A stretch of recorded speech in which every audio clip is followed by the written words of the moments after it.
Hello friend, মায়ের রন্ধনশালা এবং blogger চ্যানেলে আপনাদের সবাইকে স্বাগত। তো আজকে দেখুন আমি এখানে একটা রেসিপি নিয়ে চলে এলাম। এখানে হচ্ছে পেঁপে দিয়ে মুগের ডাল বানাবো। তো তার জন্য আমি 1 বাটি পরিমাণ ডাল, মুগের ডাল, তো আমার যেটুকু পরিমাণ ডাল প্রয়োজন ছিল আমি সেটুকুই নিয়েছি। নিয়ে তো এটাকে আমি এই যে বাটির মধ্যে দেখছেন আমি প্রেসার কুকারে 2-3টে সিটি দিয়ে সিদ্ধ করে নিয়েছি ডালটাকে। তো ডালটা আমার সিদ্ধ করানোটা দেখানো হয়নি, তার কারণ আপনারা সবাই জানেন ডাল কিভাবে প্রেসার কুকারে সিদ্ধ করতে হয়। আর এখানে দেখুন নিয়ে নিয়েছি বাটির মধ্যে, এই যে একটা থালার মধ্যে এই পেঁপে নিয়ে নিয়েছি। পেঁপেগুলোকে এইভাবে কেটে পেঁপেগুলোকে আমি একটা সিটি দিয়ে প্রেসার কুকারে সিদ্ধ করে নিয়েছি। আর এখানে দেখুন বাটিতে রয়েছে 2টো চেরা কাঁচা লঙ্কা, আর তার সাথে রয়েছে কিছুটা ধনিয়া পাতা কাটা। তো চলুন পরবর্তী স্টেপটা রান্নার কিভাবে করছি দেখানো যাক। তো দেখুন এখানে আমি একটা গ্যাসের মধ্যে কড়াই বসিয়ে দিয়েছি, আর তার মধ্যে দিয়ে দেব সর্ষের তেল। দিয়ে দিলাম প্রথমে। এরপর আমি তেলের মধ্যে একটা তেজপাতা দিয়ে দিলাম, আর দিয়ে দিলাম সাদা জিরে, আর দিয়ে দিলাম একটা শুকনো লঙ্কা। এরপর আমি সিদ্ধ করে রাখা পেঁপেগুলোকে দিয়ে দিলাম,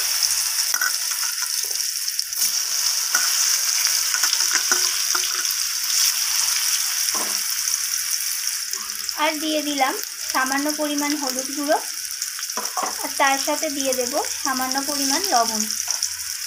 এরপর আমি পেঁপেটাকে একটু হালকা করে ভেজে নেব।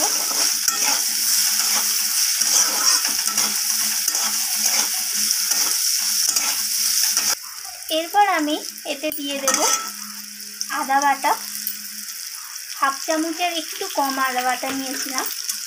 তো আদা বাটাটা দিয়ে পেঁপের সাথে আমি ভালোভাবে আদার কাঁচা গন্ধটা না যাওয়া পর্যন্ত একটু নাড়িয়ে চাড়িয়ে নেব। আর তার সাথে দিয়ে দেব স্বাদ মতো চিনি। মুগের ডাল তো একটু মিষ্টি মিষ্টি হলেই তবেই খেতে ভালো লাগে, তো তার জন্য আমি চিনিটা দিয়ে দিলাম এখানে।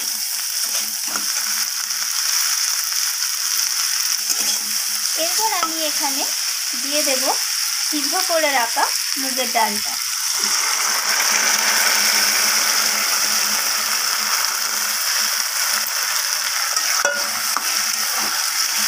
ডালটা দেওয়ার পর এরপর আমি সব কিছুকে ভালোভাবে একটু খুন্তির সাহায্যে নাড়িয়ে চাড়িয়ে নেব। আর ডালের বাটিটা ধুয়ে নিয়ে আমি এখানে পরিমাণ মতো জল দিয়ে দেব।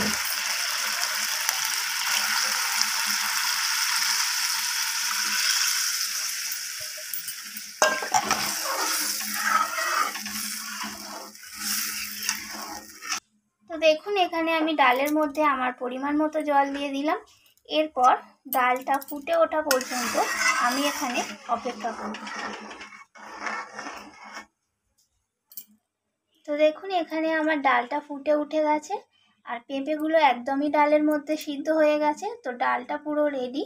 এরপর আমি এই অবস্থাতে 2টো কাঁচা লঙ্কা চেরা দিয়ে দেবো ওর মধ্যে, আর কিছুটা ধনেপাতা যেটা কেটে রেখেছিলাম সেই ধনেপাতাটাও এর মধ্যে আমি দিয়ে দিলাম। তো এরপর আমি ধনেপাতাটা দেওয়ার পর লঙ্কা আর ধনেপাতাটা, তো ডালটাকে আর একবার আমি ফুটিয়ে নেব। ফুটিয়ে নিয়ে তারপরে আপনাদের আমি পরিবেশন করে দেখিয়ে দিচ্ছি। দেখুন এখানে আমার ডালটা তো রেডি হয়েই গেছে। আপনারা দেখতেই পেলেন কীভাবে আমি রান্নাটা করলাম। তো রান্নাটা ভালো লাগলে আপনারা তো জানেনই কি করতে হবে। এটা লাইক করে দেবেন, আর আপনাদের বন্ধুদের সাথে শেয়ার করে দেবেন ভিডিওটি। আর ভালো লাগলে অবশ্যই আমার কমেন্ট বক্সে কমেন্ট করে জানাবেন রান্নাটি কেমন লাগলো। আর পাশে থাকা বেল আইকনটা চেপে অল করে দেবেন, যাতে আমি অন্য কোনো রেসিপি ছাড়লে আপনার কাছে পৌঁছে যায় সেই রান্নাটাই। তো আজকের মতো এই পর্যন্ত বন্ধুরা। আর আমার চ্যানেলটির পাশে থেকে আমার চ্যানেলটিকে সাবস্ক্রাইব করে দেবেন। আজকের মতো এই পর্যন্ত, আবারও ফিরে আসবো অন্য কোনো রেসিপি নিয়ে। ধন্যবাদ বন্ধুরা।